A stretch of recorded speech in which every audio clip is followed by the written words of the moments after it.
The book of Genesis is a family therapist's paradise, where for generation after generation, dysfunctional family dynamics are played out.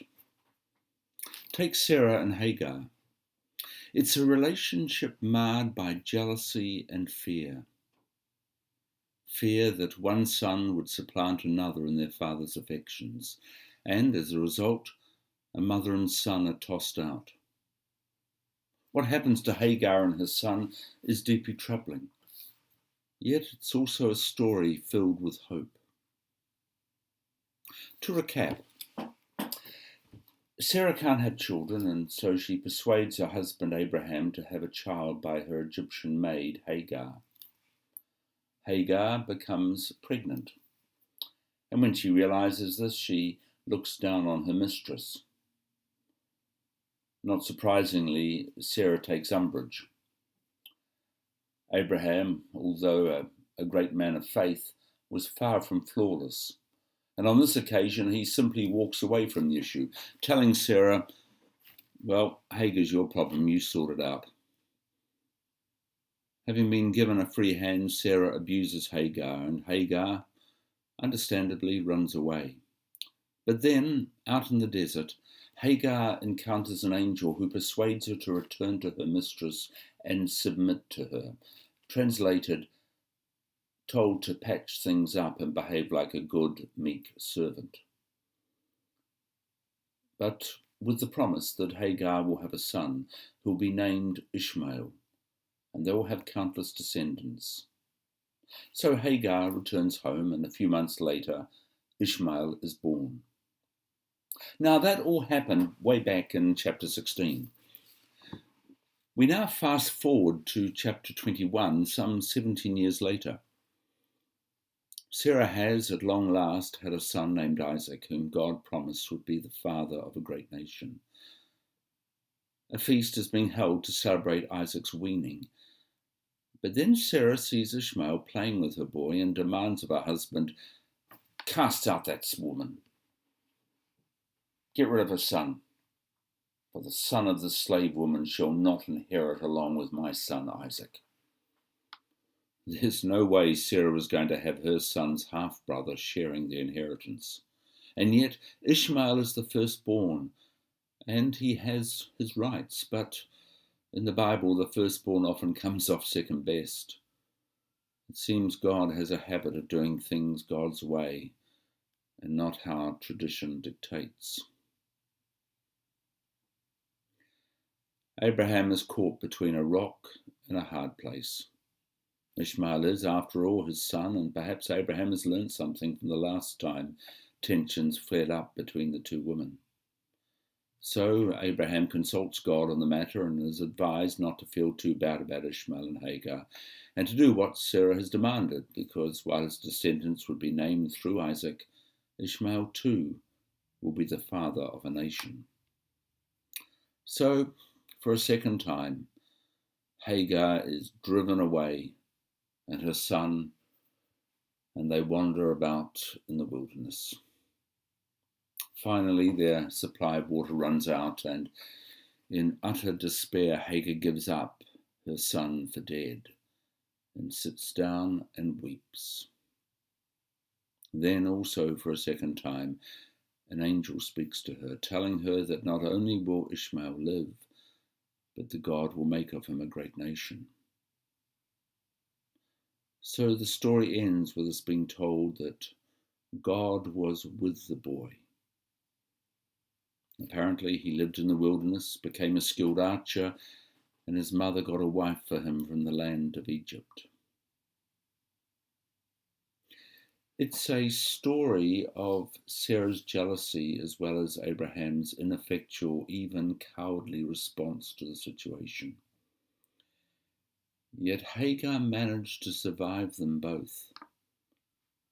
It's also the story of how, in the midst of the whole unseemly affair, God's grace somehow brought about some marvellous promises. We're told that out in the wilderness and near death, God heard the voice of the boy. The ancient storyteller is using a word play on Ishmael's name. Ishmael means God hears. So he's saying, God heard the boy named God hears.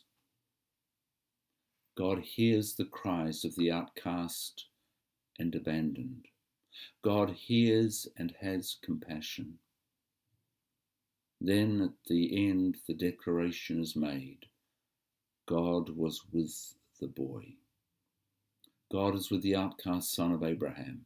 God is also with his mother, an Egyptian slave woman cast out by the father of her child, albeit with divine sanction.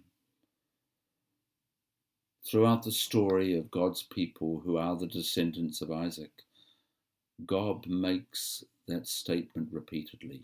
The outcasts, the forgotten ones, those excluded, have a special place in God's affections.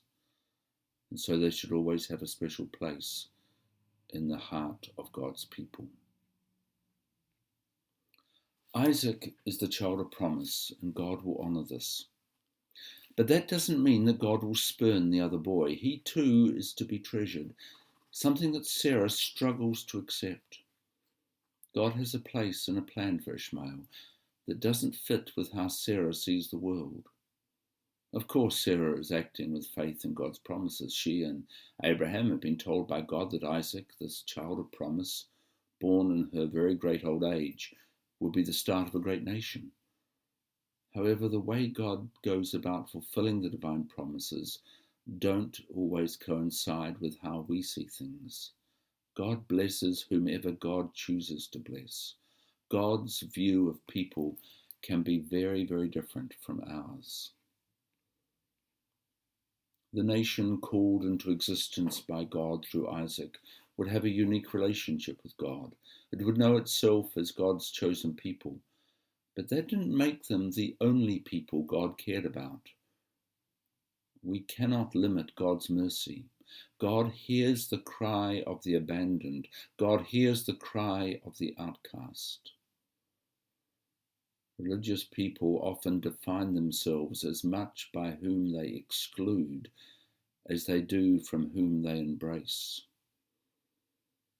I wonder, how does that apply to us? How will we, in the time ahead, define our calling as a faith community?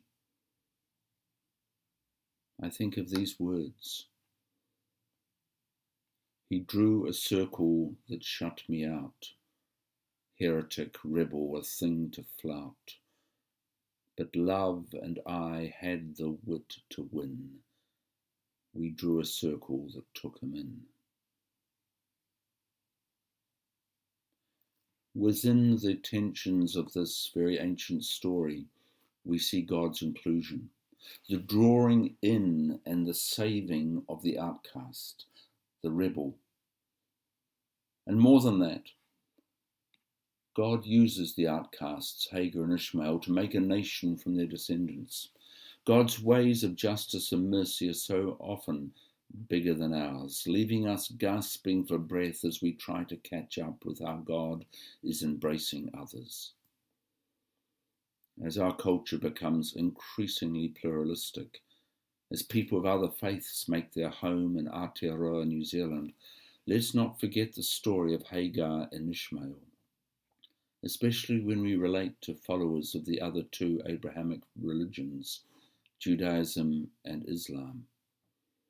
Islam recognizes Ishmael as the forefather of Muhammad and the ancestor of the Bedouin Arabs. Like us, they are also the descendants of Abraham, which I guess makes us cousins in the faith. God embraced Hagar and Ishmael. God drew a circle and took them in. I don't understand what God's plan is for the people of Islam and Judaism. And there are times when I don't actually understand how fellow Christians who hold such radically different views from me, I don't get where they're coming from. But what I do know is that this story challenges our tendency to create an us and them mentality. It challenges us when we become exclusive. The lines from an old hymn come to mind. There's a wideness in God's mercy, like the wideness of the sea, for the love of God is broader than the measure of our mind. Amen.